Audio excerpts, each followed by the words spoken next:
The intelligence officer stood in silence, staring at the photograph on his desk. It had arrived that morning from a reconnaissance overflight of Boeing's Seattle facility. The image showed thousands of workers assembling B-17 bombers in a production line that stretched farther than the camera lens could capture in a single frame.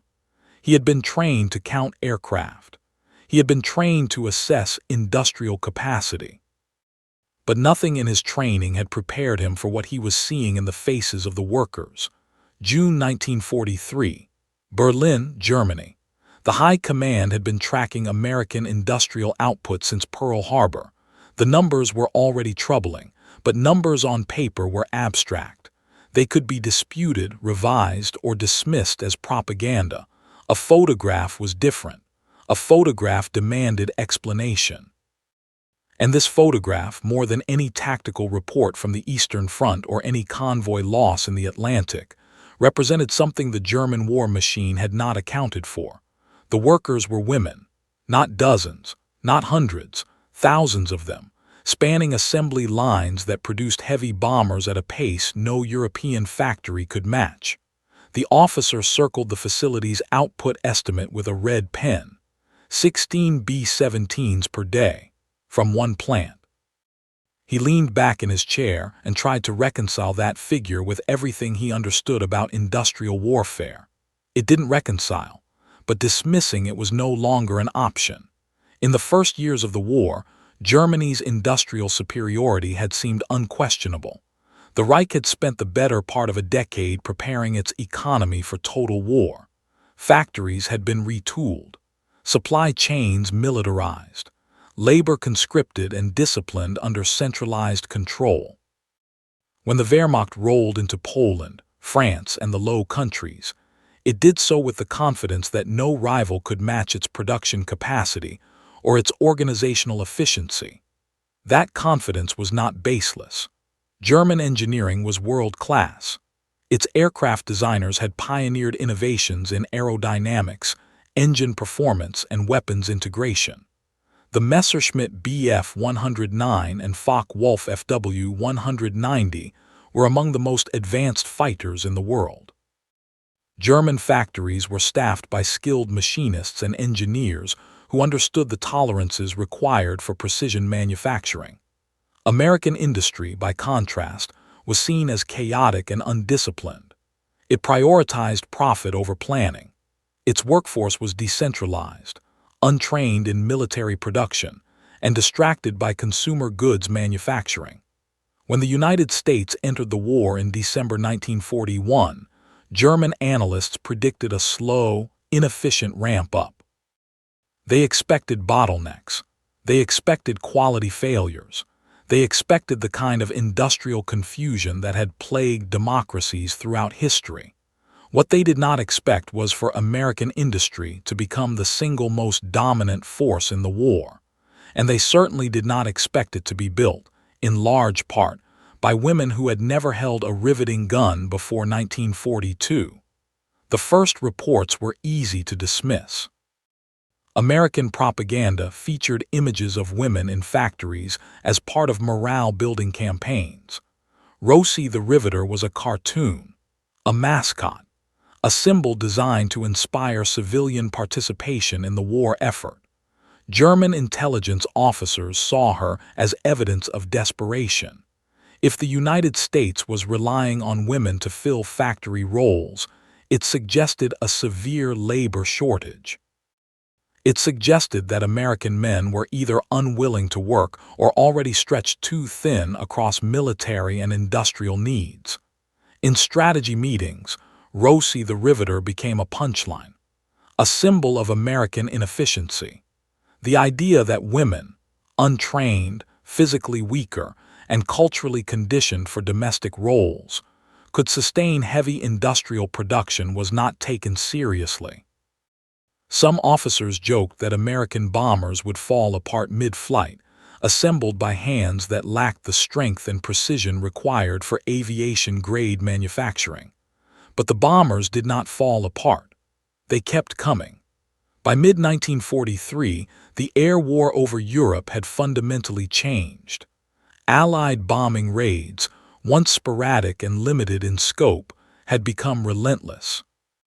Waves of B-17 flying fortresses and B-24 Liberators filled the skies over German cities, factories, and rail yards. Luftwaffe pilots reported engagements with formations so large that shooting down a dozen bombers barely made a dent in the overall assault. The losses were replaced within days. German factories, by contrast, struggled to keep pace. Each aircraft took weeks to produce. Skilled labor was increasingly scarce as men were conscripted into military service. Bombing raids disrupted supply chains and destroyed tooling equipment that took months to replace. The imbalance was becoming undeniable, but the source of that imbalance remained unclear. It wasn't just the quantity, it was the consistency. American aircraft arriving over Europe in 1943 were not experimental prototypes or rushed designs. They were fully functional, combat-ready machines built to exacting specifications. Their engines performed reliably. Their airframes withstood combat damage. Their weapons systems functioned as intended. This was not the output of a desperate, improvised workforce. This was the output of a disciplined, highly capable industrial system. And that system increasingly was being operated by women. The realization did not arrive all at once. It accumulated slowly through intercepted documents, prisoner interrogations, and reconnaissance analysis. Female workers were not confined to administrative roles or light assembly tasks. They were operating hydraulic presses, welding fuselage sections, installing electrical systems, riveting wing panels. They were performing tasks that required precision, strength, and technical knowledge, and they were doing it faster than German factories could keep up. One intercepted memo from a Boeing supervisor noted that female workers, on average, had lower absenteeism rates than their male counterparts.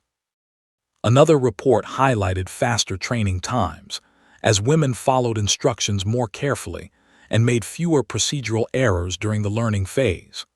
A third document described productivity improvements after women were given supervisory roles on assembly lines, leading to better communication and fewer bottlenecks. These were not the characteristics of a compromised workforce. These were the characteristics of an optimized one. But the implications were too destabilizing to accept. If women could perform industrial labor at the same level as men, or in some cases better, then the entire framework of Nazi ideology regarding gender roles and labor capacity was wrong. And if that framework was wrong, then the assumptions guiding German war production were wrong. And if those assumptions were wrong, then the gap in industrial output was not a temporary problem. It was structural. The truth was becoming unavoidable. The United States had mobilized a labor force that Germany could not match because Germany had ideologically locked itself out of half its potential workforce. The scale became clearer as intelligence reports continued to arrive. By 1943, women represented nearly a third of the American aviation workforce. At some plants, they were the majority. The Douglas Aircraft Facility in Long Beach employed over 15,000 women. The Consolidated Aircraft Plant in Fort Worth trained hundreds of new female workers every week. Boeing, Lockheed, North American Aviation, all of them had restructured their production lines to accommodate and optimize for female labor. The results were staggering. In 1943 alone, the United States produced over 85,000 aircraft. Germany, by comparison, produced fewer than 25,000. The disparity was not 3-to-1. It was closer to 4-to-1. And the gap was widening. American production was accelerating while German production stagnated. Every month, the imbalance grew. Every month, the Luftwaffe's numerical disadvantage worsened. Pilots who survived combat missions described being overwhelmed not by superior tactics, but by sheer volume. There were simply too many Allied aircraft in the sky. Shooting down 10 bombers meant nothing when 15 more appeared the next day. And those bombers were being built in no small part by the women Germany's leadership had dismissed as incapable. One photograph, captured by a German agent embedded in the United States, circulated quietly among senior officers. It showed a young woman, no older than 25, crouched inside the fuselage of a B-24 Liberator. She was installing oxygen lines with a precision torque wrench. Her hands were steady. Her posture was professional. The caption noted that she had been a schoolteacher 6 months earlier. She had no prior engineering experience. She had learned the trade in 4 weeks. The officer who reviewed the photograph wrote a single sentence in the margin: "We have nothing equivalent." He was right. Germany had mobilized women into war production, but not in the same way. Female labor in the Reich was concentrated in agriculture, textiles, and administrative support. Women were not widely trained for technical or heavy industrial roles. Cultural and ideological barriers prevented the kind of mass reskilling that the United States had embraced. The Nazi regime had built its identity around traditional gender roles. Deviating from that framework, even under wartime pressure, was seen as ideological compromise. The cost of that rigidity was measurable. Every aircraft not built, every production line not staffed, every training program not implemented. The cumulative effect was a strategic disadvantage that no amount of tactical brilliance could overcome. By 1944, the disparity had become catastrophic.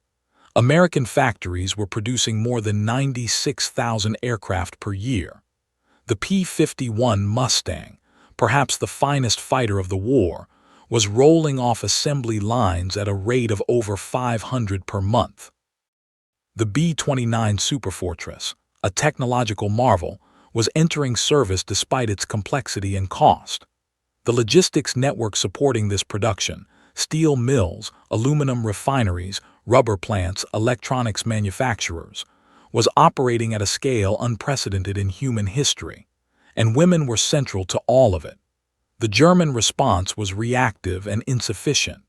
Factories attempted to increase shifts and extend working hours, but labor shortages remained acute. Proposals to expand female participation in technical roles were debated but rarely implemented at scale. Ideological resistance from party officials slowed reforms. By the time adjustments were attempted, the gap was too wide to close. The air war over Europe was effectively over by mid-1944. The Luftwaffe could not contest Allied air superiority. Bombing campaigns devastated German infrastructure. Oil refineries, rail yards, and industrial centers were systematically destroyed. The industrial base that had once seemed invincible was collapsing under sustained pressure, and the pressure was maintained by an industrial system that Germany had underestimated at every level. The truth, in retrospect, was simple. Wars are not won by ideology. They are won by resources, organization, and adaptability. The United States had recognized early that total war required total mobilization.